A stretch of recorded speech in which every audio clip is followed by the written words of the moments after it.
this is Suzanne Clegg and Melinda Lee. And I'm excited to be interviewing her today because she is on the other side of her cancer journey, and she's graciously said she's happy to share with you, the viewers, the journey. And hopefully it will help you, give you hope, and it's a pretty amazing journey. So why don't you tell us when you were diagnosed with cancer and just a little bit about how it all began? Yeah, I was originally diagnosed with invasive ductal carcinoma, a breast cancer, in 2008.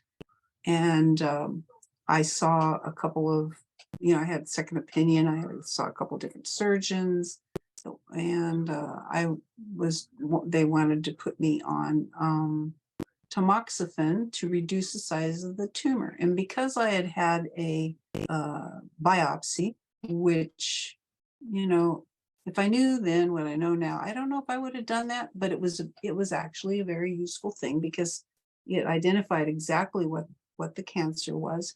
And it was also measured at 2.7 centimeters. So we know how big it was. The tamoxifen was supposed to reduce the size of the cancer tumor in order to make it a better surgery when it was removed, say 3 months later. So I was supposed to go 3 months and then come back after I've taken it. So when I took the tamoxifen, so in February of 2019, I decided I had to do something. I lived in a different place, so I didn't have any doctor anymore or anybody to go to. But I had a few years earlier, I had read Bill Bengston's book, Hands-on Healing, about The Energy Cure. Yeah, the Energy Cure. Is that it? About the, about cycling and so forth. Image cycling. Yeah. It's a technique that Bengston uses to the spinning, like Suzanne does. And I tried to figure out how to do it on my own, and I was not successful. I had talked to Suzanne in her 15-minute phone call thing at one point, and that was some years before all of this explosion of this tumor. And so I thought about her, and I contacted her in February of 2019. I said, will you please teach me and my husband how to cycle? And so we did that over Zoom. And, I learned really quickly because the first day that we did it, I was like, Zoom, and away we went. And probably in a month. And you're smart and you're intuitive, so you were already kind of tweaking it and going, oh, if I do it this way, it's this way, and the other way. Yeah. And you were already refining it very quickly. Yeah, very fast. So about a month later, that was when the tumor started to really push out, and it got kind of red, like a volcano. And so, and I knew about the Bengston experiments with the mice and how their tumors ulcerated and then finally healed. And I thought, that's what's happening to me. I really did. And we continued to work with Suzanne, and then she brought in other people to help do the cycling, people that wanted to learn how to cycle that had contacted her. And then pretty soon I had my own group, and she turned me loose with them. And we would meet once a week, and they would cycle with me and cycle for me. And so anyway, in October of 2019, Suzanne was out our way and came and visited us. And I saw her for probably about 5 weeks that you were around.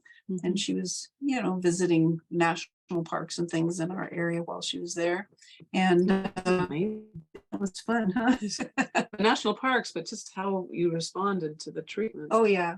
Yeah. It felt like it was shrinking every day. It was good. Yeah, it was really good. Yeah, the tumor didn't like you. Seriously. I think it didn't. So, I kept testing myself, like, what percentage of the tumor is left? What percentage? And at that point, it was about 10%. And it was just mostly on the edges. Everything else was gone. And so you're using your muscle testing as guidance. Yeah, as guidance. Yeah, for me. anyway, but But you don't have a tumor either. I don't have a tumor. I'm still alive. And So tell us about your cycling and how you felt like the cycling guided you or helped you or opened you or changed your brain or. oh yeah, it changes your brain. Definitely rewires your brain. Mhm. And if you rewire your brain, different things can happen in your body. Right? You develop new Neuronal pathways. Pathways. And I mean, that's absolutely what I believe. You can just feel that. And I know when I started cycling with you, I would get headaches. Mm-hmm. And you know what, I just figured, okay, what's happening, I don't know. But now I know. I think I was just rewiring. Yeah, amazing. And every Friday morning, my husband and I go to Facebook to do Suzanne's Facebook group. So he puts his hands on you so that you're Yes, having he does. hands-on technique, and then Yep. And we cycle with group. And when I cycle with your Facebook Live on Friday mornings, I feel all the people that are there. Mhm. You can feel that. And of course I feel you. And a lot of times you and I have the same images popping up. It's so bizarre. Yeah. But Because there's an objectivity to it that we're both yeah, picking up, yeah, with our imagination. yeah, it's really crazy. So yeah, so I do all of this cycling with everybody else, and people are cycling for me. I have my intentions, but I've really learned how to cycle and just let that go. And I've had a lot of things manifest because of that, because of the cycling. So